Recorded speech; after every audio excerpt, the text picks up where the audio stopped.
Destiny বিনিয়োগকারী ক্রেতা পরিবেশক কর্তৃক আজকের আয়োজনের সম্মানিত সভাপতি, প্রধান অতিথি, বিশেষ অতিথিবৃন্দ, আসসালামু আলাইকুম।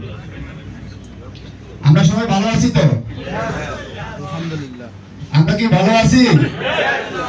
আওয়াজটা আমাদের একটু স্লো হয়ে যাচ্ছে। দীর্ঘ 12 বছর আমরা কিন্তু এই আজকের দিনটার জন্য অপেক্ষা করেছি। আমরা 12 বছরে আজকের দিনটার জন্য অপেক্ষা করেছি। আমরা বিশ্বাস করেছি এমডি চেয়ারম্যান আমাদের মাঝে ফিরে আসবে, দুজন একই মঞ্চে থাকবে, আমরা সেই মঞ্চে কি করব? আলোচনা করব নাকি? তো সেজন্য আমরা 12 বছর অপেক্ষা করেছি। তো আজকে আসলে সময় স্বল্পতার কারণে অনেক আলোচনা করা যাচ্ছে না, যেহেতু আমাদের প্রধান অতিথি এবং বিশেষ আলোচক চলে আসছে আমাদের মাঝে।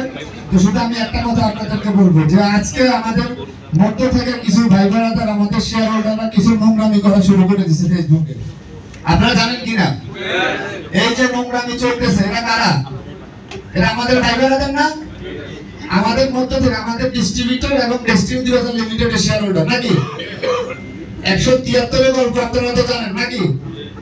ফেসবুকে আপনারা এটা শুনে মুখস্থ হয়ে গেছে যে হাইকোর্ট কর্তৃক যে সমটো অর্ডারের মাধ্যমে যে একটা ভোট করে দিছে, সেই ভোট সভা কিন্তু আমাদের যে শেয়ার হোল্ডার ডাইরেক্টররা আছেন, আজকে আমরা বলতে হয়, তাদের কাছে অনুরোধ করতে হয় যে আমাদের এমডি এবং চেয়ারম্যান স্যারকে আমাদের বোর্ডে কি অন্তর্ভুক্ত করার জন্য তাদেরকে রিকোয়েস্ট করা লাগে। এই কষ্ট সহ্য করার মতো কিনা?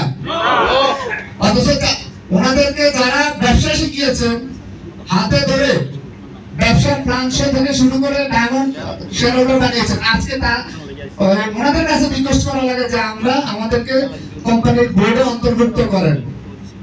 তো এটা খুবই দুঃখজনক। এটা আমাদের জন্য, আমরা 12 বছর কিন্তু এই দিকটার জন্য অপেক্ষা করে নেই, করছি কিনা? কিন্তু আমরা এটাও দেখতে হচ্ছে। আজকে আমাদের মাঝে উপস্থিত রয়েছেন এমডি মোহাম্মদ রফিকুল আমিন এবং চেয়ারম্যান আলহাজ মোহাম্মদ হোসেন স্যার। তো আজকে যে হাইকোর্ট থেকে যে ভোট দিয়েছেন এই বিষয়গুলো নিয়ে তাদেরকে যে সরাসরি ডাইরেকশন দিয়েছেন যে ডেস্টিনি 2000 লিমিটেডে আপনারা কি করবেন, কিছু শর্ত দিয়েছে, আপনারা ভোট গঠন করে আপনারা কি করবেন, অডিট করবেন। প্রথম কাজ কি দিয়েছে? কোম্পানি অডিট করা। 2022 সাল থেকে এখন 2025 সাল আমরা অডিট দেখতে পাচ্ছি? কোম্পানি অডিট এখনো শুরুই করে নাই। অথচ শুরু হয়ে গেছে, ব্যবসা করে না কেন? ব্যবসা শুরু হচ্ছে না কেন?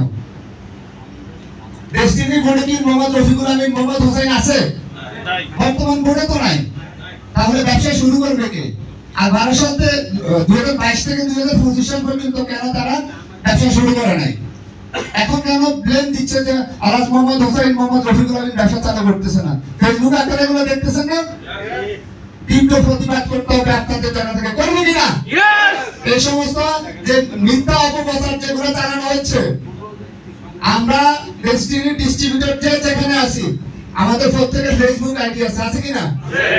ওই আইডি থেকে আমরা প্রতিবাদ করব, সঠিক তথ্য তুলে ধরবো, করবো কিনা? আজকে এই ভোট যে ভোটের কোনো অধিকারে নাই ডেস্টিনি টি প্ল্যান্টেশন লিমিটেডের জায়গা বিক্রি করা, তারা টি প্ল্যান্টেশন লিমিটেডের জায়গা বিক্রি করে বলতেছে, আমরা শুনতে পাই। যে ভোটের কোনো অধিকার নাই ডেস্টিনি 2000 লিমিটেডের, যে টি প্ল্যান্টেশন লিমিটেডের আমাদের কাগজে গাছ বিক্রি করা, তারা কিন্তু গাছ বিক্রি করে বলতেছে, কোটি কোটি টাকা তারা আত্মসাৎ করতেছে। তাহলে এই ভোটকে আমরা দেখতে চাই কিনা? আমরা যার যার জায়গা থেকে আমরা প্রতিবাদ করবো কিনা? তো আজকে অনেক আলোচনা ছিল, যেহেতু আজকে আমাদের অতিথিরা চলে আসছে, ইনশাআল্লাহ আগামী দিনে আবার কথা হবে আপনাদের সাথে, অনেক আলোচনা আছে। তো এই বলে আমি আমার আলোচনা শেষ করতেছি। তো সবাই ভালো থাকেন, সুস্থ থাকেন, আল্লাহ হাফেজ, আসসালামু আলাইকুম।